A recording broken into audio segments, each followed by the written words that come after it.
Police Jury Association of Louisiana. It's our 98th annual conference. We've been in business since 1924, and what we do is we work with parishes every day to make sure that they can run their operations smoothly.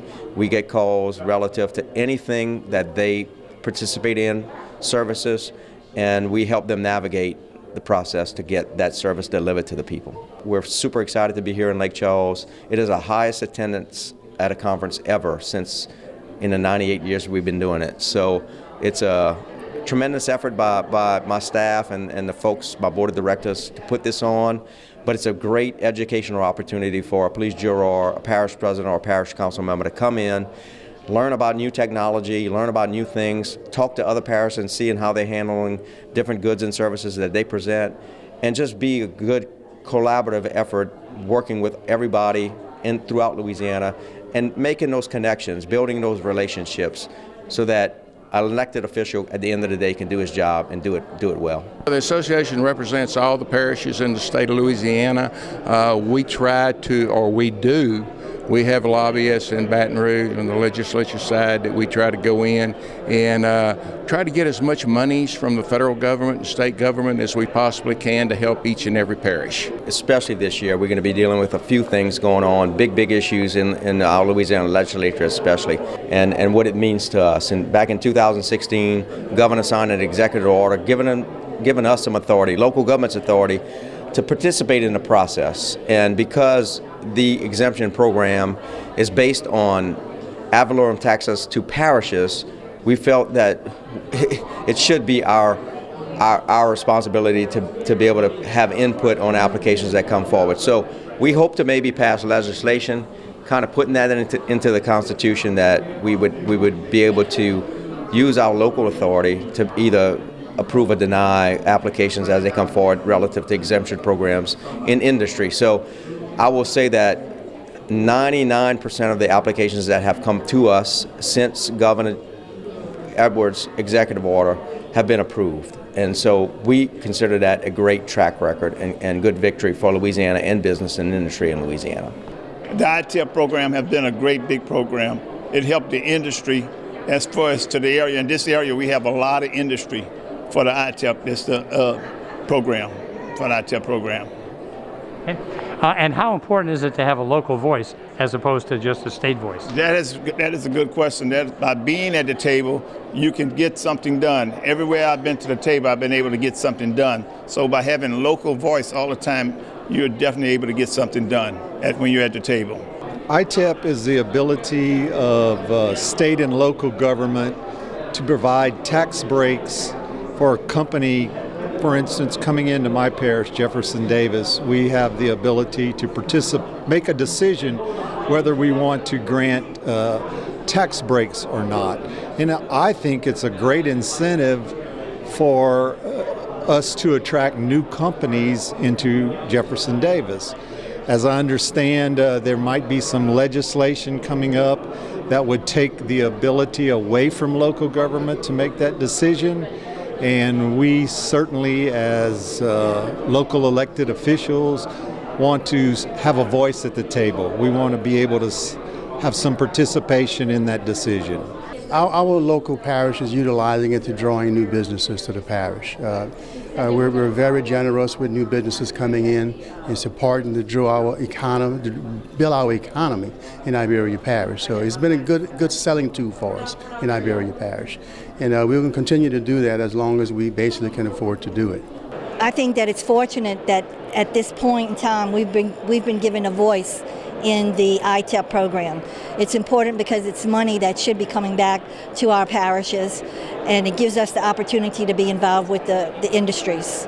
By having a local voice for the ITEP, we get a seat at the table when whether it's an industry partner that's want to come in our parish and build it.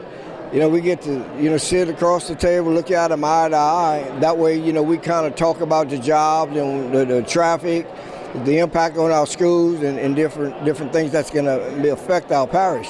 And so, and we're getting 20% now that we didn't get before, on the millage, the money.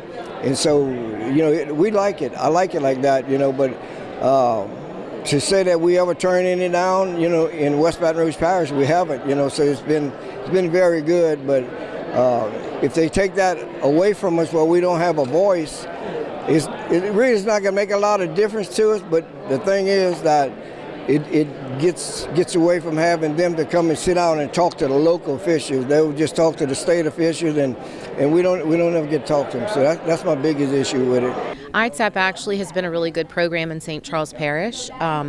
Since the governor relinquished some of the control, well, all of the control to the locals, it's been a really good thing for us. There's some levels of accountability that we actually have with those companies that are granted that exemption.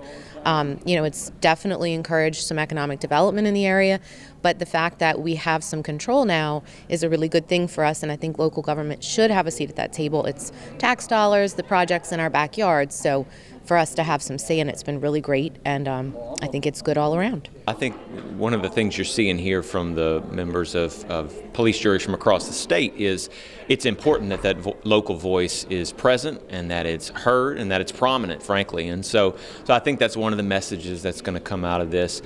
With all of the ARP dollars, the American Rescue Plan funds, the infrastructure dollars that we're anticipating, anytime you can get together and idea share and collaborate and see and hear what other parish governments are doing, it's always a great opportunity to do that.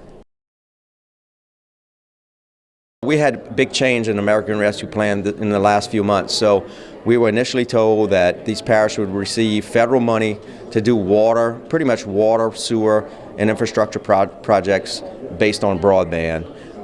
The big change was there was an amendment to the bill passed to say that the first $10 million of American Rescue Plan dollars could be used for governmental services, which basically is anything that we do. So parishes are now reevaluating what they thought they were going to do with rescue plan dollars, and maybe start doing a little bit more road projects, doing things like courthouse improvements, recreational projects. Again, any kind of governmental service that a parish was providing prior to the pandemic and during the pandemic, they can use the first $10 million to do that. And so it's exciting news for us. And the National Association of Counties helped lobby that for us. And it's going to be a good thing for Louisiana and the residents who live in it. The American Rescue Plan, the state and local fiscal recovery portion of the American Rescue Plan, very important to parish governments in Louisiana and counties throughout the nation because it gives much needed capital for a variety of improvements, water, sewer, broadband. It also gives you the opportunity to reward and compensate those who put themselves at risk during the pandemic and couldn't work from home. Also, there is a component of the plan that provides a lot of flexibility to local governments. If you can measure what they call lost revenue, you can use that for any lawful government purpose, and that could include a significant portion, if not all, of your allocation from the federal government. So that gives you the opportunity to do lots of good things, invest it, to provide value and investment for the future for your constituents. Well, it's an historic investment, the infrastructure bill, over 5 years for hard infrastructure. It is an investment in roads and bridges, in broadband internet, in sewer and water projects, in coastal restoration, flood mitigation. I could keep going. And it has the potential to benefit every single American.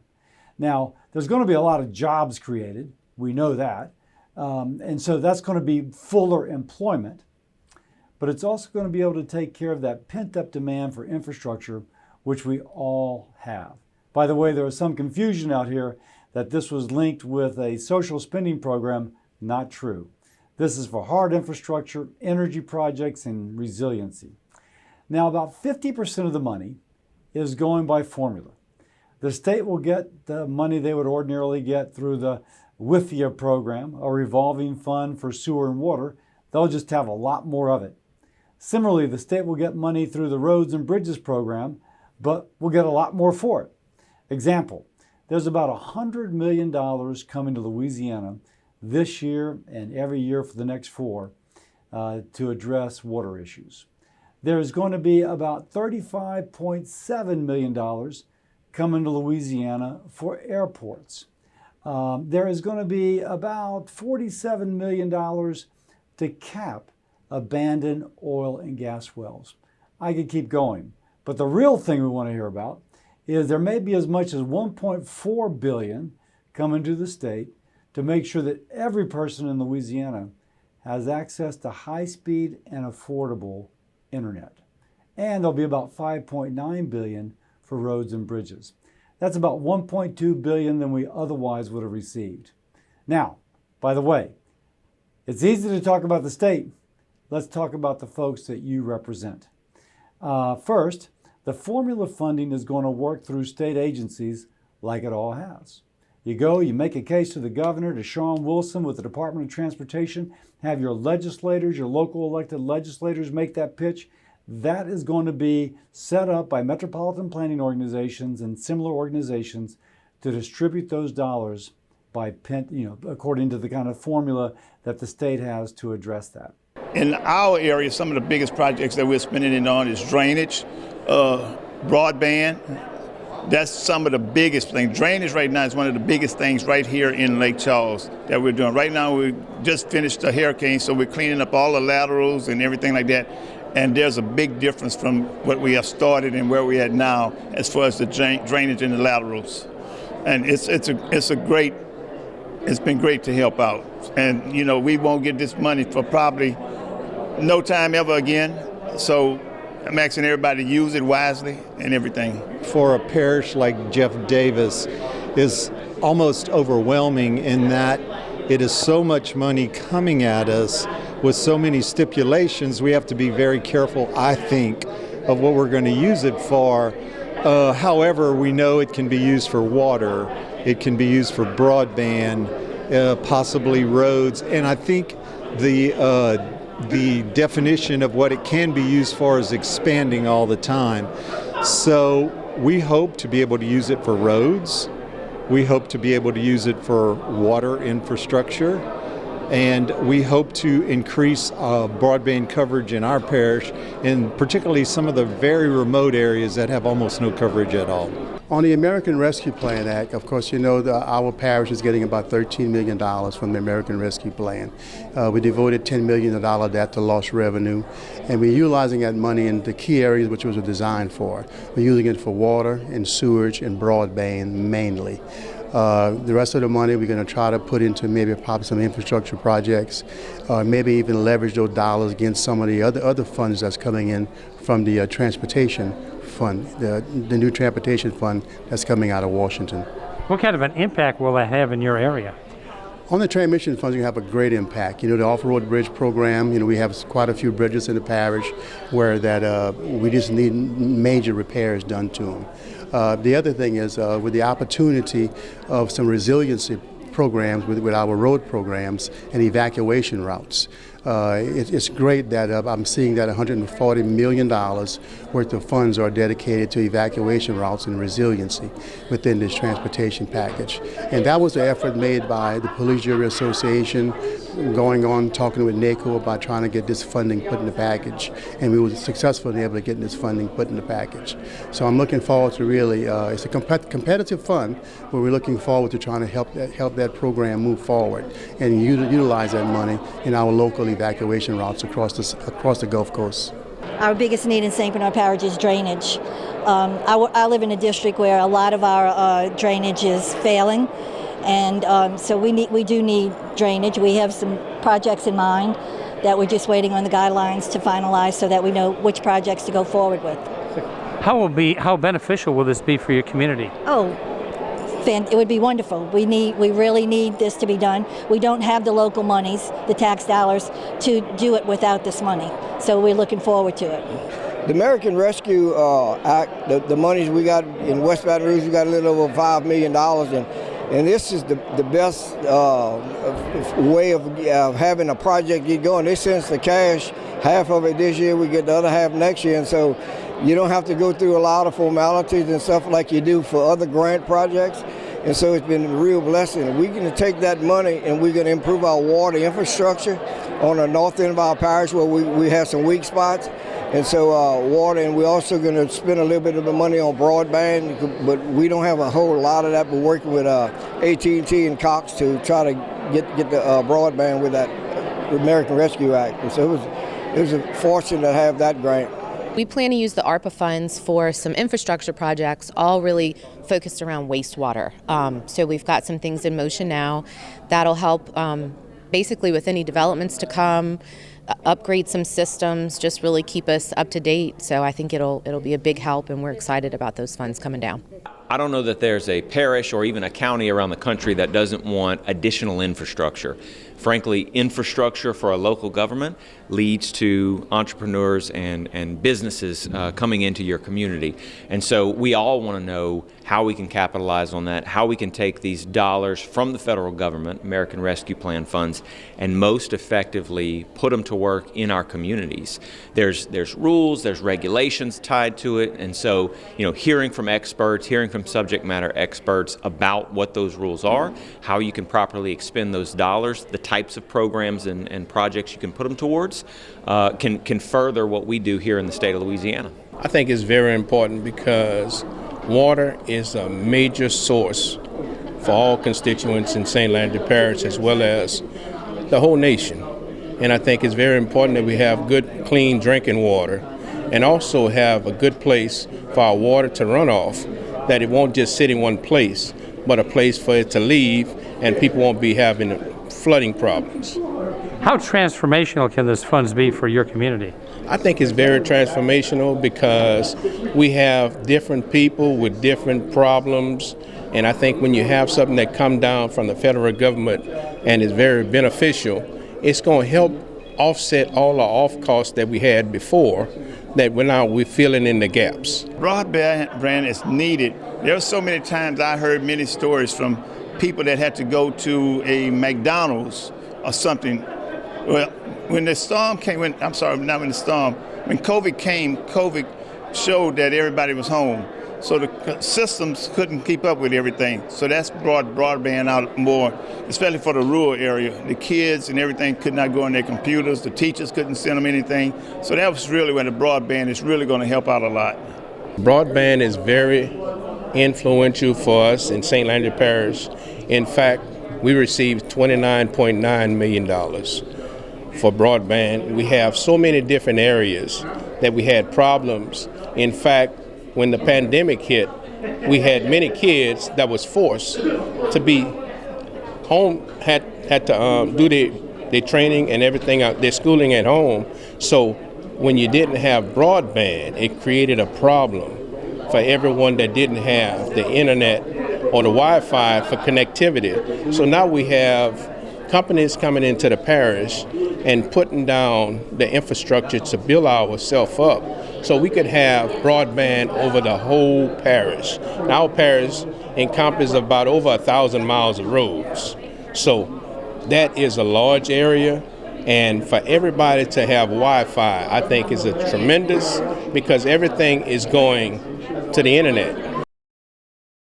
I remember watching this building, which was the central location of the Weather Channel, as Hurricane Laura came ashore, 150 mile an hour winds. Most powerful hurricane to hit our state since what they call the last island hurricane of 1856, if you can believe it. Hurricane Category 5. Hurricane Laura brought 150 mile an hour winds to this building and to downtown Lake Charles. Incredible devastation. I came here 2 days after, to get a tour by Senator Ronnie Johns of the devastation in this community, and I really couldn't believe what I was seeing. I watched what it did to this building on national television the evening of that storm, and I am just incredulous again this morning to see how beautiful this restoration and how effective and beneficial to this community what the Golden Nugget and the L'Auberge next door have committed to Lake Charles and the surrounding economy. It's truly a remarkable recovery. And part of that is what we worked upon. Mayor Hunter called and asked us to set up a help desk in a community, a building in a school environment that he had staff working in, and we staffed with our folks for 6 months thereafter. Welcome to Lake Charles, everyone. It's an exciting day for this city, and in the past we have hosted many Police Jury Association conferences here, but there's something I think a little extra special about this one today. I don't know if anyone thought this would have been possible a year or a year and a half ago with all that we've been through as a country, and especially here in Southwest Louisiana, as many of you know.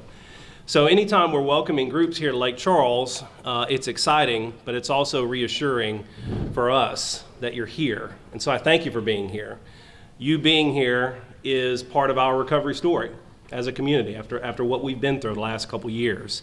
So it is a very special moment to have you here, and I'm very humbled to be able to welcome you to Lake Charles. As I've stated, a tremendous amount of money has been delivered for immediate response costs, and additional long-term recovery dollars are now moving through the legally required bureaucratic process at the state and federal level. The state has released its action plan and is actively soliciting public feedback over the next several weeks. That's the law. This is where we're right now. Upon completion of that public comment period, the state will submit its spending plan to HUD for final approval. Then HUD can release funds to the state for dispersal and implementation. We expect those funds to start flowing likely in May. However, Louisiana's current allocation falls short of the state's total unmet needs. That was clear early on. And we're pushing House and Senate appropriations to include supplemental funding for South Louisiana in an upcoming spending package. This is a battle that really never stops. We have also asked HUD to prioritize Southwest Louisiana as it allocates the remaining $3 billion of disaster block grant monies that have yet to be purposed. We're pushing them very hard. We've not stopped working on this issue, and we'll continue to pursue the necessary long-term recovery resources for South Louisiana. We all know that recovery after major storms is a long-term process.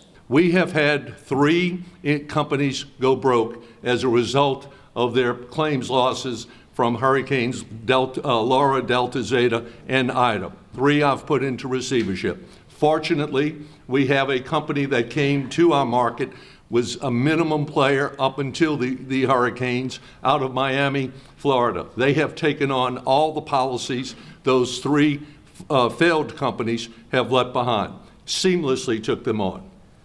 Keeping the same agents on those policies, keeping the same terms and conditions on those policies, and guaranteeing all those policy holders one renewal at a minimum going forward as those policies come up on a daily basis for renewal. That's a good news outcome from a very challenging aspect of these storms. I actually am heading back to Baton Rouge for a 1 o'clock meeting with my staff about a 4th that I do believe will also be going into insolvency receivership as a result of their losses. We've also had 5 companies pull out of our state. All of them that have pulled out have told us they're leaving our coastal exposure, our state, because of coastal exposure in another state. South Carolina in one case, Texas in another case, and getting out of the business of insuring for hurricane exposure. Very challenging, very difficult market, but we are doing some things in the coming session that starts on Monday to address those issues, to protect policyholders first and foremost, and to try as best we can through our efforts in the legislature to keep our market competitive and viable as it was after 15 years post-Katrina and Rita. Very competitive, with 126 companies writing property insurance in competition with each other up until now. And I'll close with just one of those bills that we're introducing, and that is we're going to increase the statutory requirement for getting a license to insure property in our state from $3 million of assets to $10 million for new licenses. We're going to allow the smaller companies that may be under $10 million 5 years to get from 5 million to 10 million. They're going to be transitioned in. Actually, 5 years to get to 5 million and 10 years to get to the full 10 million. We are patterning that after a bill Florida did recently, 3, maybe 4 years ago, going from a similar $3 to $5 million requirement to a $15 million requirement. The purpose of that and the significance of that is those owners of those companies, like the 3 that I've put into receivership and perhaps one more this afternoon, those owners have to buy reinsurance in order to write policies in coastal exposure. Reinsurance is an international product that is 2/3 located offshore: Bermuda, Zurich, Toronto, Paris, London, etc. That reinsurance allows these small regional carriers that you don't see on TV, that you've never heard of before. As for example, when I moved from a major national carrier right after Katrina, well, 10 years ago, to one of these small companies, my wife's response was, "Jim, that's fine. We're going to save $600 a month on our homeowners insurance on our house that we built in 1975 out near Lake Pontchartrain. But I've never heard of that company. Is it any good?" And I said, her nickname is Mopsy. I said, "Mops, give me a break. That's what I do every day. I'm not about to buy a policy from a company that I'm going to be putting out of business anytime soon." And indeed, 10 years later, we're still insured by that company, and they just finished paying our claim for our Ida damage. Those small companies with that reinsurance backstop can take on that significant risk that major national carriers are exiting from and shying away from. So we're going to require, though, that those small companies have enough, I call it, skin in the game, to motivate them to buy more reinsurance and have the capacity to take on the risk that 3 companies obviously did not have adequate reinsurance in order to do the business that they were doing. That pretty much summarizes where we are. Severance taxes is going to be another thing that we're watching this year. So in Louisiana, we collect severance taxes on oil and gas revenue. We also collect them on timber, but we're going to concentrate this year on oil and gas. And what that is any time the earth is severed and oil or gas is extracted, Louisiana actually collects a tax for that. And a portion of that tax is shared with the parishes and where the drilling is done and where the actual extraction of the oil or gas is done.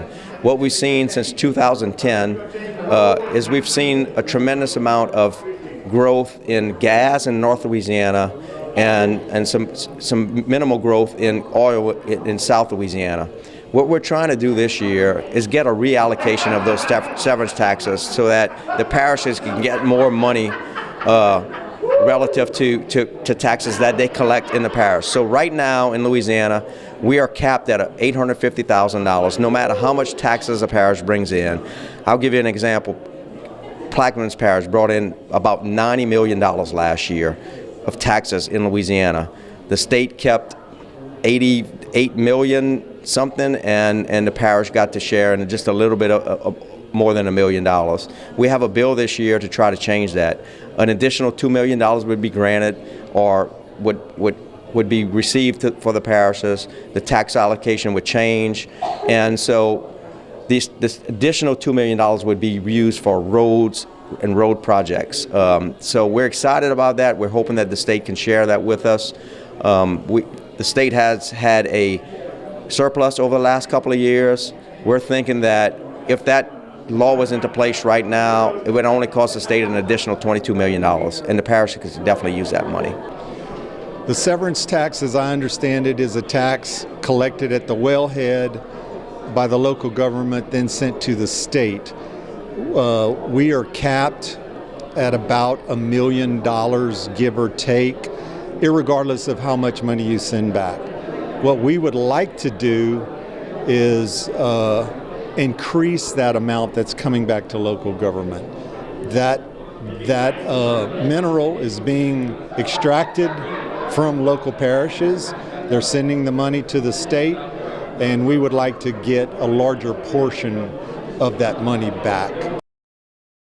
Louisiana has been collecting inventory tax for over 100 years, and that's in business inventory that business and industry may have at the end of the year, we tax that inventory. It's been like that for a very long time. There's going to be an attempt to try to remove our authority to collect those taxes.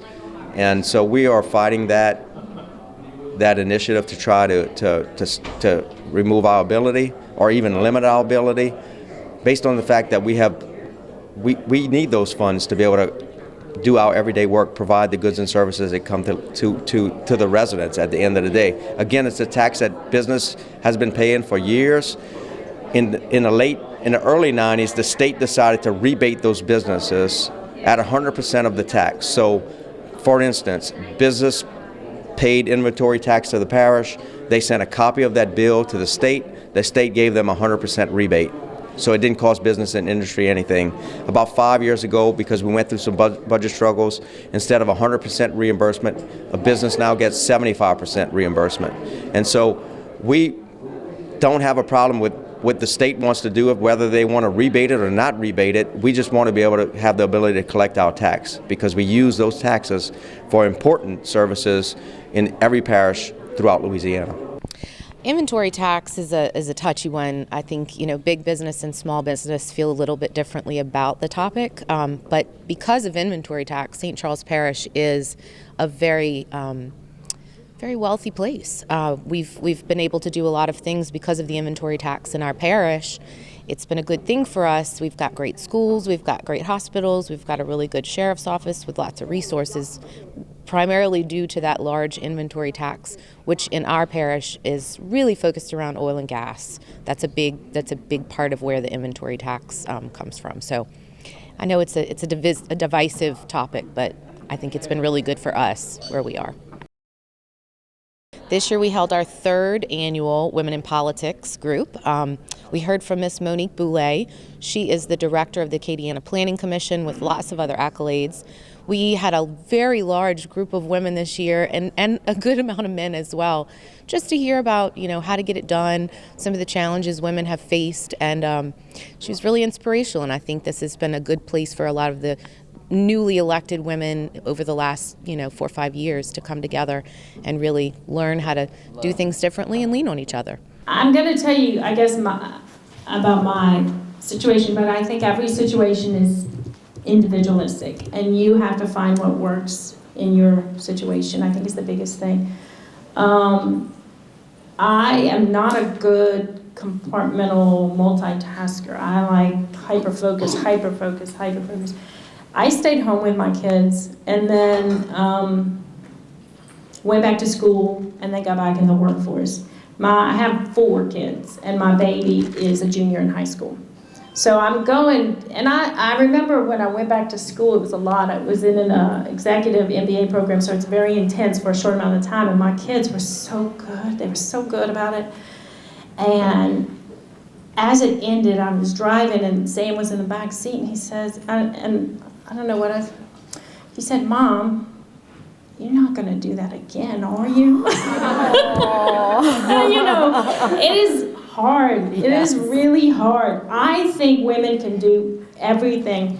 My personal situation, I cannot do it all at the same time. That's good. I mean, and look, I loved being with my babies, but I'm going to say it was hard for me. The first 5 years, I struggled. And I had started my MBA before I had kids in New Orleans, and lost a pregnancy, and then got pregnant again and had a pregnancy. They put me in bed, and so eventually I had a baby and a big bank bug, and I was like, baby.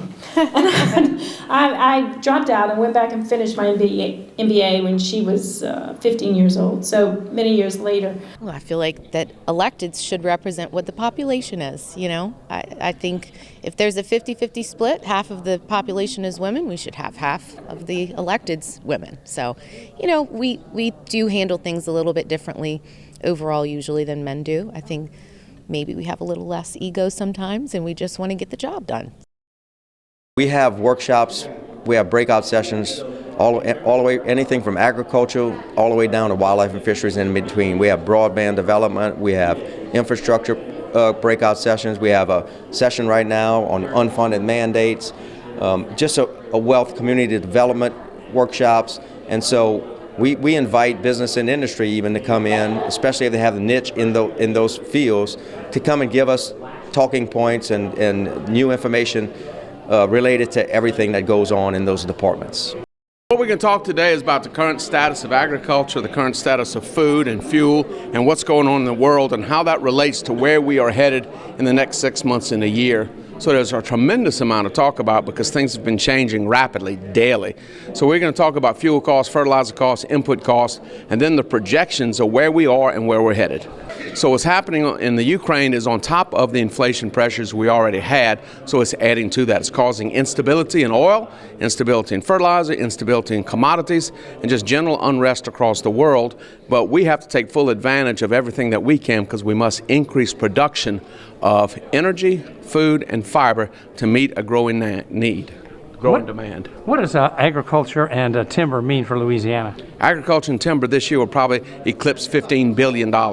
It is the largest employer in the state, and 85% of the land mass in Louisiana is in ag, forestry, and aquaculture. Louisiana is going to see about $200 million a year more than what we were receiving before, and there are billions of dollars available for projects that are important to Louisiana. Everything from roads and bridges to broadband to climate resilience to electrical vehicles, you name it. There's opportunities, water, sewer, public buildings, lead pipes, an opportunity to address equity issues, to address climate issues, where we actually have a plan in Louisiana, as well as an opportunity to deal with workforce issues and having products made in America. So we're excited about this bill. We're excited about what it's going to do for the state.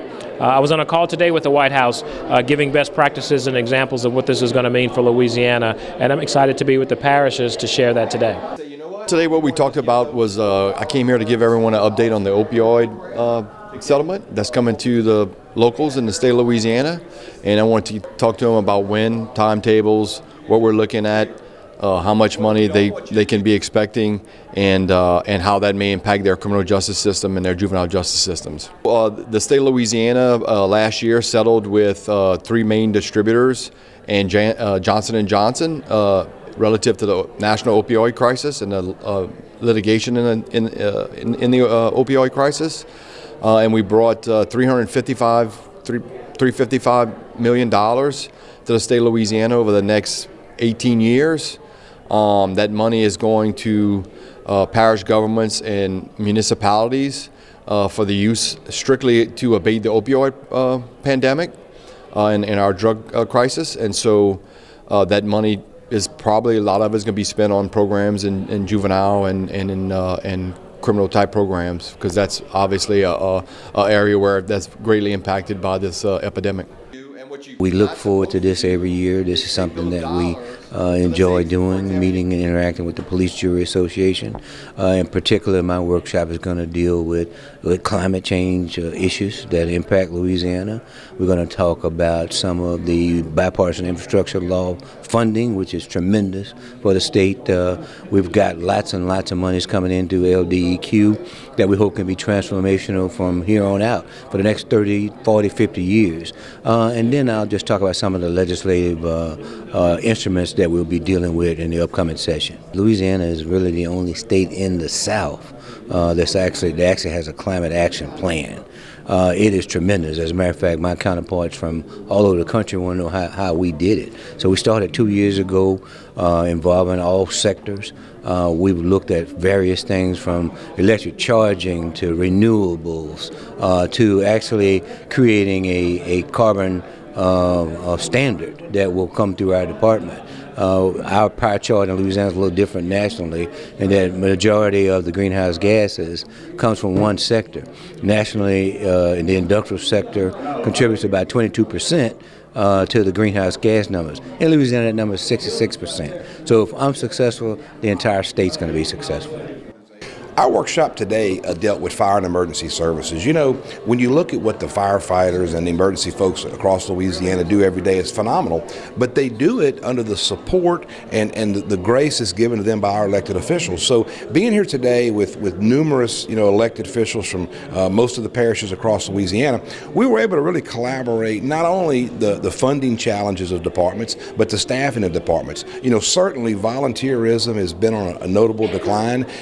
Departments departments are also having trouble attracting people into the careers of the fire service. You know, so we're talking about how we cultivate young people to have a passion for public service. You know, some of the best firefighters that I knew were the firehouses that they worked in or the communities they volunteered in. They lived in those communities, and I think that's what we're trying to do is, you know, kind of go back to the basics. Try and find the young people in the community who may not have found that calling yet, and you offer them an opportunity to volunteer, have a career. So that was a big topic. Of course, we're very concerned about fire ratings, making sure that the insurance premiums in the state are under control, and much of that is the equip of the department, the ability of the department to respond.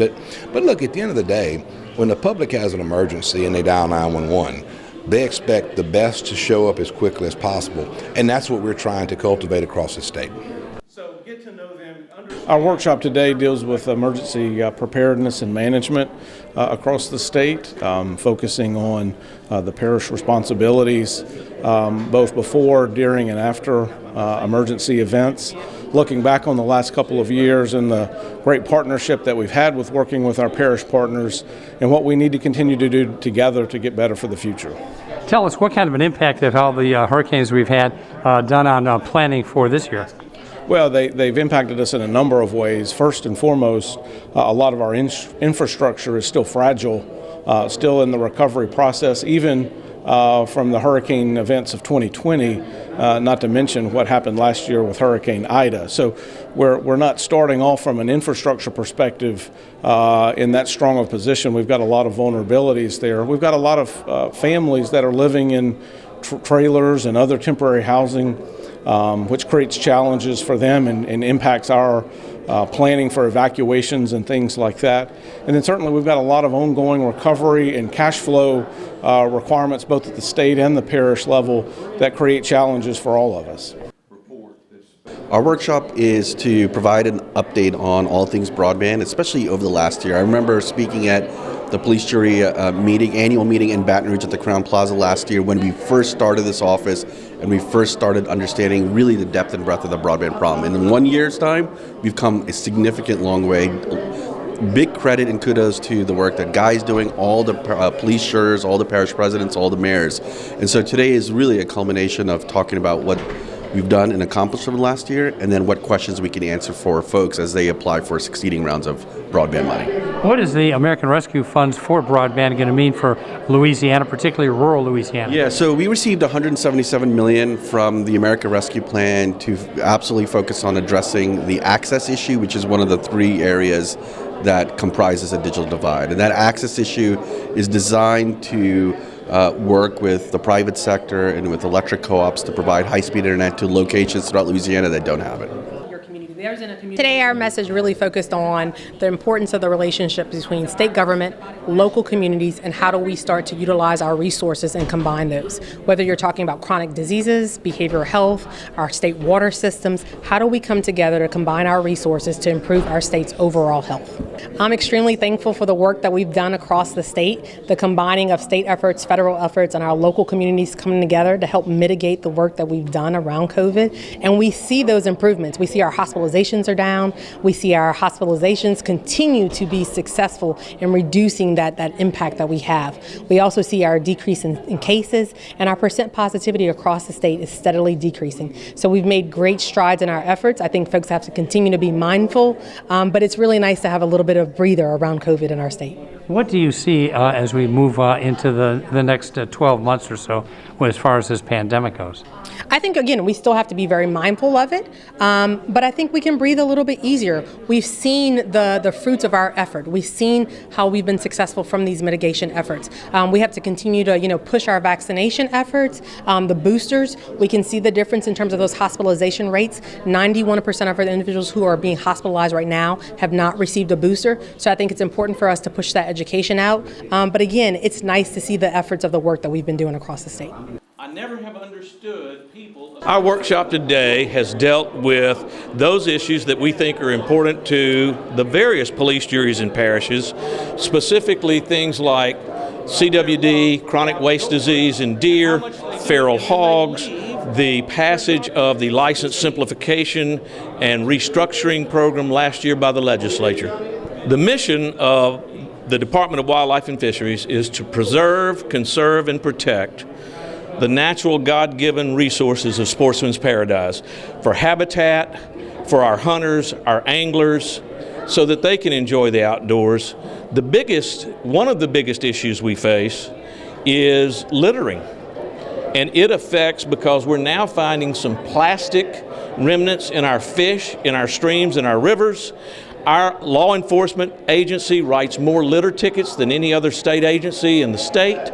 So that is a very substantive problem that we are dealing with. We moved Keep Louisiana Beautiful under my office last year, and we really couldn't get a lot of traction. Since the governor's put this new task force under my office, where every department head is going to work with us to clean up Louisiana, keep it clean, and educate in the schools, teach why it's important to keep Louisiana clean. We can do this. And I think that's an important message today. If we all work together as a team, we deserve a clean Louisiana. Less than 14% of the people are responsible for trash, and we need to embarrass those people to clean up their act. What is the advantage of a litter-free Louisiana? Well, it's better quality of life. You clean up your house when you invite family and friends over. We're opening our doors back up to the world right now to welcome tourists. We want them to leave not only saying we got the best food, music, and culture and the friendliest people in the world, we want them to say that Sportsman's Paradise is some beautiful. And it's not beautiful right now. It's probably dirtier than it's ever been. We can do this, and I want to be standing here next year with you saying, wow, look at the job we did cleaning up Louisiana. Way to go, Louisiana. Our workshop today is Parks and Recreation and how it affects tourism and local communities in all areas of the state of Louisiana, and the importance it plays, especially during a COVID and pandemic time, to provide outdoor opportunities for people to go out and recreate. Parkers right now, actually, COVID was very friendly to parks because we provided that opportunity for people to get outside and have a safe place to be. And so parks right now have come off one of their best years ever, and our goal is to continue to not only promote our state parks but retain all the new customers we've gathered these last 2 years. How far do people come to enjoy Louisiana state parks? All 50 states, all countries. Just last week I was at Lake Falls Point and met a person from Denmark that came to look at the species of birds that the park had right there on it. The thing is, we do have a lot of money. Our workshop today dealt with funding for rural America. The federal government provides funding through USDA for infrastructure for rural America to keep business and industry profitable and in rural Americas to create jobs. And then we do a lot of infrastructure funding for things like water and sewer systems and for anything that a rural community needs. We deal with nonprofits, municipalities, and Native American tribes. Office of Community Development. Today I'm talking about drainage and public works, all of the different facets of public works what we do at DOTD, which includes hydraulics, dams and levees, and the floodplain management section. What is the outlook for additional drainage assistance for people in Louisiana? I think very good with the American Rescue Plan. There's going to be funding available. Our department is making additional funds available for statewide flood control so that communities and police juries can have access to additional funds. We've got new programs that we're in the process of initiating, and so the outlook is very good for additional funding. So this is your 2022-2023 Board of Directors. I would ask everyone, with the exception of Mr. Bob Brotherton, to please stand so I can administer your oath of office.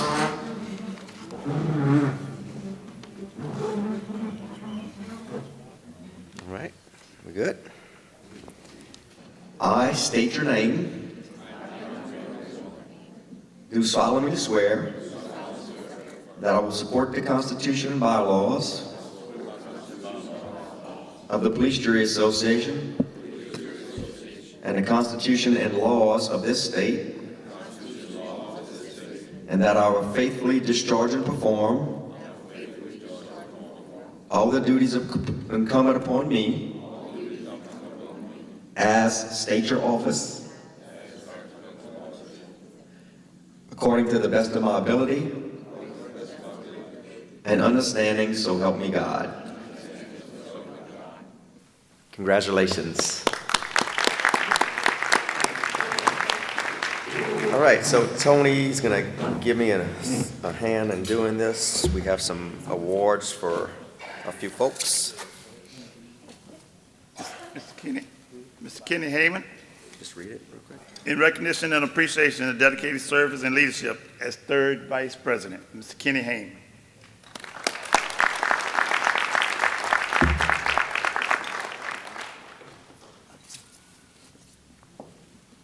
Mr. John Marshall, in recognition and appreciation as dedicated service and leadership as second Vice President.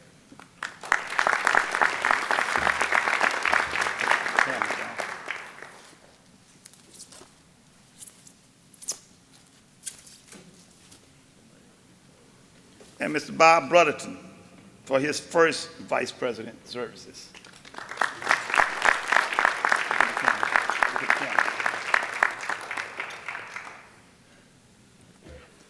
In the Bible, there are 61 places where the Bible mentions about leadership. If God has given you leadership ability, take that responsibility serious. I want to say this, Melanie, where you at, Mel? You know you. Mel told me the other day, she says, Tony, all good things come to an end. Mel, it ain't coming to an end. I'm not giving it up. But anyway, I just want to say it's been a great year as your president. I've worked very hard for you throughout the state, Washington, D.C., and in all my travels throughout the United States. And I just want to thank you all for the support and everything that you have given me. Thank you all. And I just want to say, my word last year was hope, helping out people every day. So take that back with you. And let me read one more thing. Do not follow where the path is led, but instead make a trail. Anyway, thank you all. I love you all.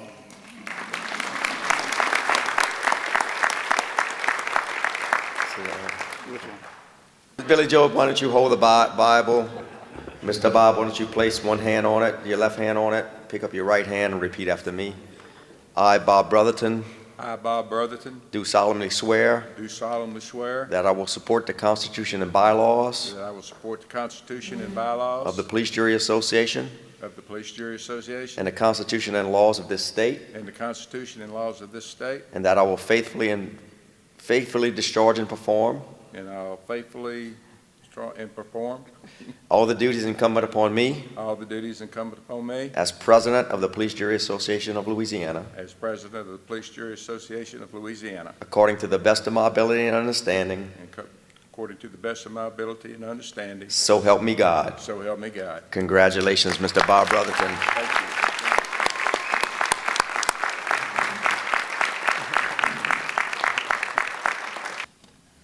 I guess as I look out over this audience and look at my friends and my fellow workers and my staff in Bossier Parish and everything, I really feel honored and humbled. I really do. I appreciate everyone having a confidence in me, put me in this position to get me here where I am today. I look forward to the task that's ahead of me, and I really appreciate you as a friend and as a fellow worker. I look forward to serving this association and all the members that are in the association, and I will continue to lead with strong values and principles that this organization has always had. Before I move on, there's one person that I'm going to have to recognize, and that's my boss, and she is sitting over here to my left. Billy Joe, my wife of 50 years. Yeah. We celebrated our 50th wedding anniversary this year. And again, I think, she has kept me strong, kept me going in the right direction for more than 50 years because we dated for quite a few years prior to our marriage. A Revolution in Memorial. Whereas the members of the Police Jury Association of Louisiana, with great sorrow and deep sense of loss, take cognizance of the absence of certain of our fellow members who have taken the death since the last annual convention of our association. Whereas those members have rendered innumerable public services to their respective district and parish, and to the state of Louisiana, and to the people thereof. And whereas the absence of outstanding citizens to the public service is keenly felt as a great personal loss to their family, their friends, and their colleagues. Therefore, be it resolved by the Police Jury Association of Louisiana in convention and duly assembled in Lake Charles, Louisiana, this 11th day of March, 2022, that the association does hereby pay tribute to the memory of Theodore Fontaine, Jr.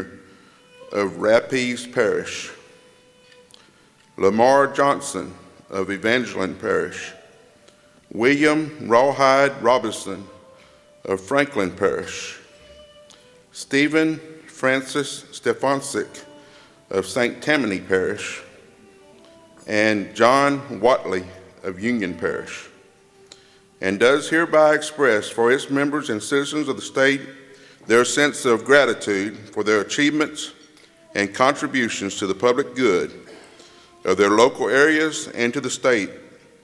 And be it therefore resolved that when this association adjourns its 2022 annual convention, it does so out of respect and in memory of our departed colleagues, Theodore Fontaine, Jr., Lamar Johnson, William Rawhide Robinson, Stephen Francis Stefancic, and John Watley.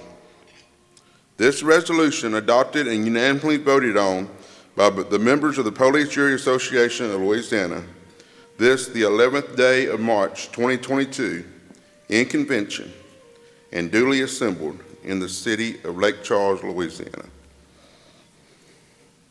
Local government, at the end of the day, provides more services for the general resident than any other government. So when you get up in the morning and you decide you're going to go to work or school, you are going to use a lot of our services. Just for an example, you're going to wake up, you're going to brush your teeth, probably a water system that's publicly run. You're going to flush a toilet, probably a sewer system that's publicly run. You're going to drive your car on a road that is probably a local government road that you got to get onto to get to work. You're going to come to a stop sign that was put up by a public works employee. So no other government can say that. And so it's important that the residents support our local police juries and parish governments throughout Louisiana to make sure at the end of the day we can give them what they really need, and that's good, safe, quality of life experiences in the parishes in which they will reside. How can people get more information? They can go to our website, it's lpgov.org, or just look us up online, Louisiana Police Jury Association. We have a wealth of information on there. We have contact information for every parish, so that if you're not sure how to get in touch with your police jury or parish government, you can click on our website and it'll navigate you right to it.